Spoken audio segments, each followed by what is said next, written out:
Bienvenidas y bienvenidos al episodio número 9 de este podcast llamado Érase una vez el inconsciente. En primer lugar, hoy os voy a hablar de los cuentos y su relación con el mundo del inconsciente. Fijaros, las antiguas tradiciones han utilizado desde siempre el lenguaje simbólico para transmitir enseñanzas que no podían expresarse de una manera directa. El símbolo permite decir aquello que las palabras por sí solas a veces pues, no se pueden explicar. Un cuento en apariencia es un relato sencillo, pero detrás de sus personajes, de todo lo que acontece, de las imágenes, se pueden encontrar conceptos, enseñanzas y experiencias que hablan de algo mucho más profundo. Los cuentos nos conducen hacia el mundo de lo no visible, hacia ese camino interior en el que podemos encontrarnos con aspectos profundos y esenciales de nuestro propio ser. Ese camino interior se expresa a través del lenguaje simbólico y es precisamente a través del símbolo como podemos acercarnos a determinados aspectos de esa realidad interior. Porque el lenguaje de los cuentos es un poderoso hermano del lenguaje de los sueños, del lenguaje del inconsciente. En los sueños, nuestra psique, nuestra mente, no suele hablarnos de una manera lógica y directa, sino que utiliza imágenes, personajes, lugares, acontecimientos, transformaciones. Es muy parecido a los cuentos, a lo que sucede en los cuentos. Por eso podemos entrar en un cuento a través del oído interior. Y quizá por eso esas palabras con las que comienzan tantos relatos, tantos cuentos, tienen un poder especial. Érase una vez. Es como una especie de encantamiento, una llamada que nos invita a abandonar durante un momento la realidad cotidiana, el mundo del consciente, y a entrar en otro espacio. Es como un pequeño rito de paso que abre las puertas de la imaginación y nos permite acercarnos al mundo del inconsciente. Cuando escuchamos Érase una vez, sabemos que estamos entrando en el lugar donde todo puede suceder. Y es precisamente ahí donde aparecen las claves. Porque los cuentos ponen en escena situaciones que, aunque pertenezcan a mundos imaginarios, hablan de experiencias profundamente humanas. El protagonista se encuentra con un obstáculo.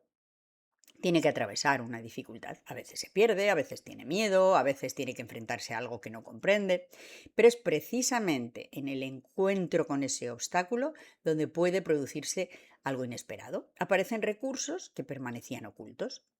Es la dificultad la que nos obliga a descubrir capacidades que desconocíamos. Y esto es lo mismo que sucede en nuestra propia vida. Los cuentos ponen en escena esos aspectos profundos y esenciales de nuestro ser. Nos ayudan a descubrir recursos que permanecen dormidos en nuestro interior y que cuando son reconocidos y puestos en movimiento, pues pueden favorecer esa transformación. Por eso la experiencia de entrar en un cuento puede convertirse también en una forma de exploración de uno mismo y de transformación, porque el personaje que comienza el viaje no suele ser el mismo que regresa después de ese viaje. Tiene que atravesar un umbral, abandonar algo conocido, enfrentarse a lo desconocido y descubrir recursos que le permitan continuar. Después de atravesar esa experiencia, algo ha cambiado en el protagonista. Y los personajes que vamos encontrando en los cuentos, en estas historias, hadas, princesas, brujas, ogros, reyes, héroes, representan fuerzas, deseos, miedos, capacidades, conflictos o aspectos de nuestra propia psique que todavía quizás no reconocemos plenamente. Así que detrás de cada cuento hay un mundo simbólico que nos habla de aquello que vive, pero muchas veces sin que lo sepamos. Y vive ahí, en las profundidades de nuestro propio inconsciente. Os voy a poner un ejemplo típico de cuentos.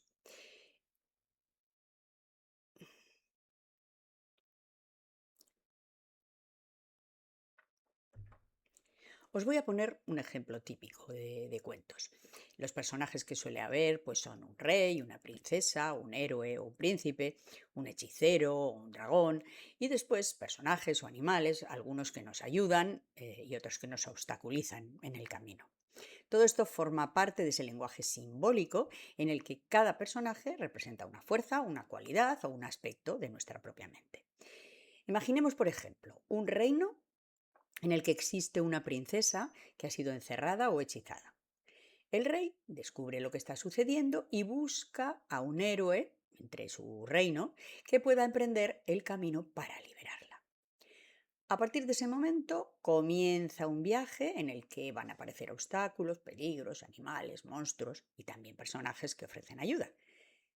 El rey representa nuestra parte consciente, aquella que observa lo que está sucediendo, que comprende que algo no está bien y que es capaz de reconocer que existe una parte de nosotros que permanece encerrada o desconectada. Es esa inteligencia que observa, valora las circunstancias y busca una respuesta. Después está el héroe, que representa nuestra parte activa, nuestra capacidad de actuar y de emprender el camino. Es esa fuerza interior que decide enfrentarse a aquello que nos impide avanzar. El héroe no nace sabiendo cómo superar todas las dificultades. Tiene que ponerse en marcha, atravesar pruebas y descubrir en el camino de qué recursos dispone. Y como digo, es esa fuerza activa, esa parte nuestra activa que manifiesta. La princesa representa el alma, nuestro verdadero ser, aquello que contiene cualidades y posibilidades que todavía no están plenamente expresadas. Cuando aparece encerrada, dormida o hechizada, podemos entender que esas cualidades están reprimidas, frustradas o desconectadas de nuestra conciencia. Por eso, en los cuentos, la princesa no actúa, la princesa está y está esperando ser salvada, porque, como digo, es nuestra alma, nuestra esencia. Y sin embargo, el héroe, el príncipe, es el que se mueve, el que rescata, el que va, porque es nuestra parte activa. No tiene nada que ver con que la mujer no se mueva, el hombre, son partes de nosotros mismos, partes activas y partes que representan el alma, nuestro interior. Y el hechicero, o el dragón, o este personaje que es el que está encerrando o hechizando a nuestra princesa, es ese personaje que mantiene eso, a la princesa bajo su poder y representa todos los condicionamientos, las creencias, los miedos, las estructuras mentales que nos mantienen alejados de nuestras propias capacidades. Son fuerzas que muchas veces hemos interiorizado hasta el punto de que terminamos creyendo que forman parte de nuestra identidad. Hoy en el apartado del cuerpo os quiero hablar de la cabeza. La cabeza es nuestro centro de comunicación, es el lugar desde el cual nos conectamos con el mundo a través de los sentidos y desde el que el mundo se conecta con nosotros a través del lenguaje oral y la expresión. Todas nuestras impresiones y comunicaciones sensoriales tienen lugar aquí, en la cabeza, pues en ella es en donde reside el control central. Si recordáis, en otros episodios hablábamos de cómo se agrupaban las células en tejidos duros, tejidos blandos, tejidos líquidos. Bueno, pues la cabeza, fijaros bien, la parte externa es hueso, es tejido duro, que se corresponde con la energía espiritual.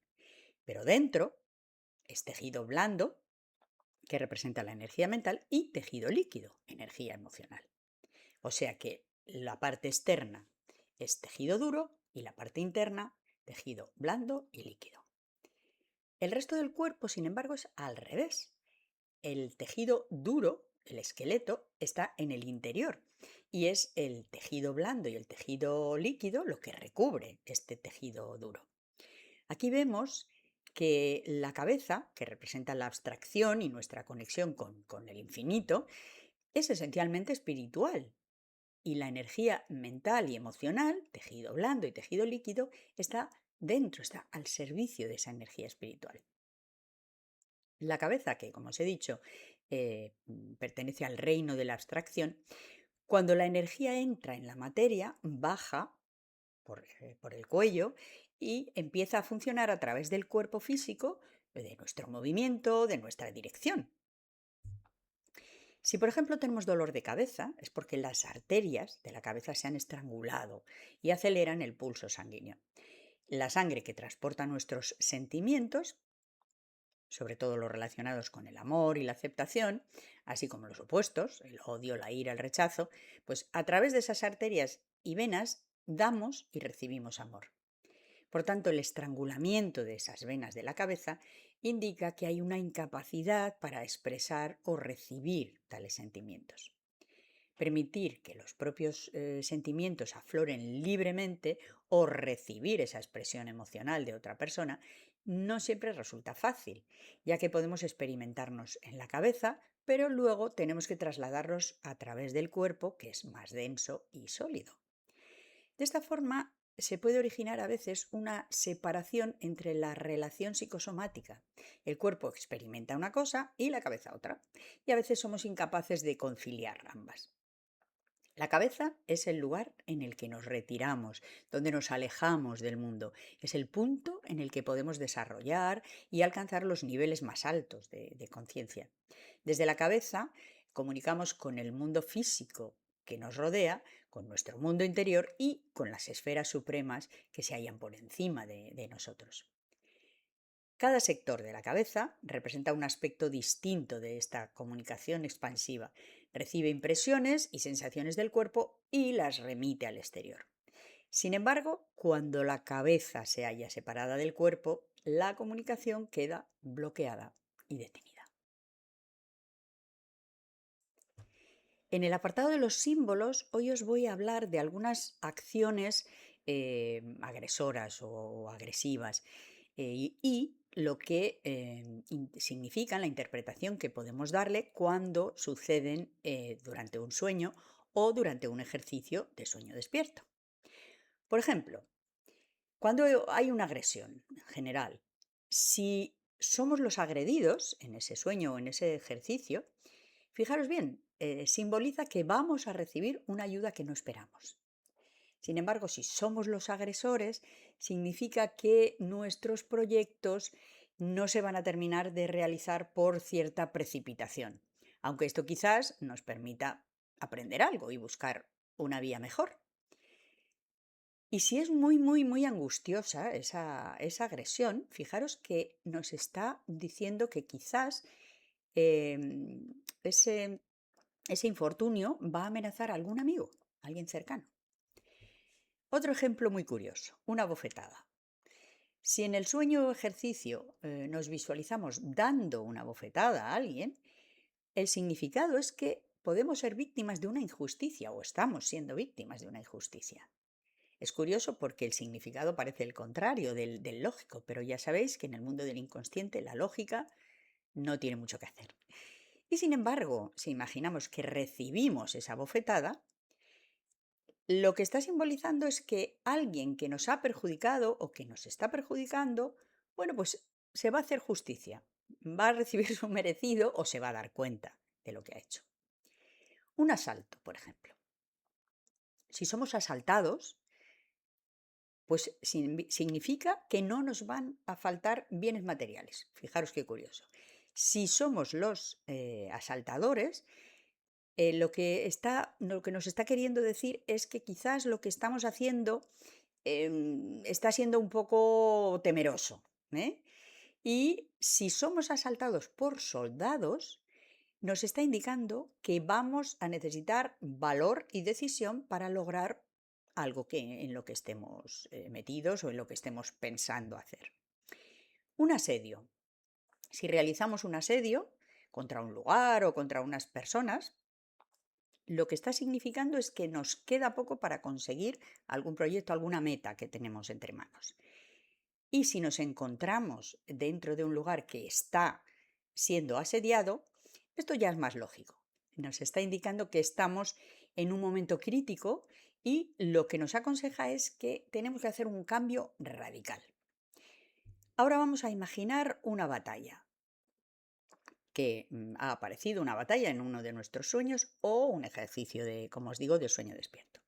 Si estamos en medio de esa batalla, pues fijaros bien, nos está diciendo que hay algún riesgo de engaño, de falta de confianza en el terreno afectivo y especialmente puede ser en el terreno amoroso.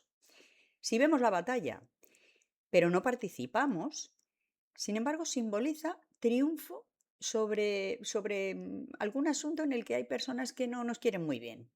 Si organizamos esa batalla, nos indica que después de algunas zancadillas ya no estamos dispuestos a dejarnos pisotear.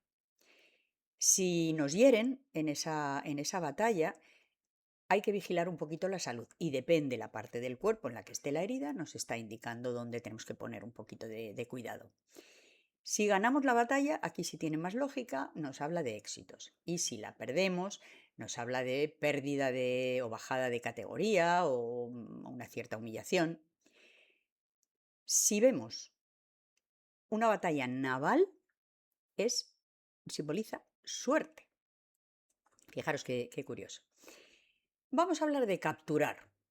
Si nos vemos capturando algo, es que una situación nos tiene atrapados. También tiene poca lógica el simbolismo, el significado. Si imaginamos o soñamos que capturamos un animal, significa que no tenemos la libertad con la que quisiéramos actuar. Después, por supuesto, depende del animal que imaginemos, ya va a adquirir un matiz concreto. Si capturamos a un enemigo, que en nuestro sueño o nuestro ejercicio de visualización representa un enemigo, significa que nos dejamos convencer con mucha facilidad. Y si capturamos a un ladrón, lo que nos indica es lo contrario, no que lo capturemos, sino cuidado, que hay peligro de un engaño, de una estafa. Vamos con un castigo. Si castigamos a alguien, nos habla de imprudencia.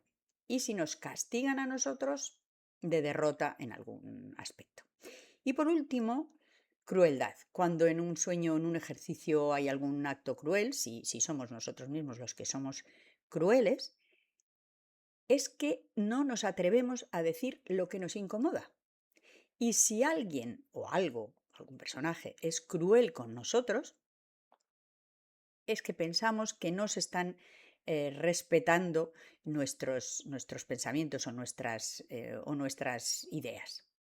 Fijaros qué curioso es el mundo del inconsciente. Pero como siempre os suelo decir, todo esto luego hay que introducirlo dentro de un contexto. Los símbolos no se pueden interpretar separados. Bueno, espero que os haya resultado interesante este apartado de hoy de símbolos. Fijaros bien que las emociones negativas, como el miedo, como la ira, el enfado, tienen una gran fuerza, están cargadas de muchísima energía. Podemos aprovechar esa energía, pero transformando esas emociones negativas en luz. Este ejercicio, esta pequeña meditación que os voy a compartir hoy, os puede ayudar a hacer esto. Como siempre, sentaros o tumbaros cómodamente. Importante que la espalda esté recta. Haced unas cuantas respiraciones profundas y nos disponemos a hacer el ejercicio. Imaginaos que estáis de pie. Tenéis los pies juntos y los brazos abiertos en cruz.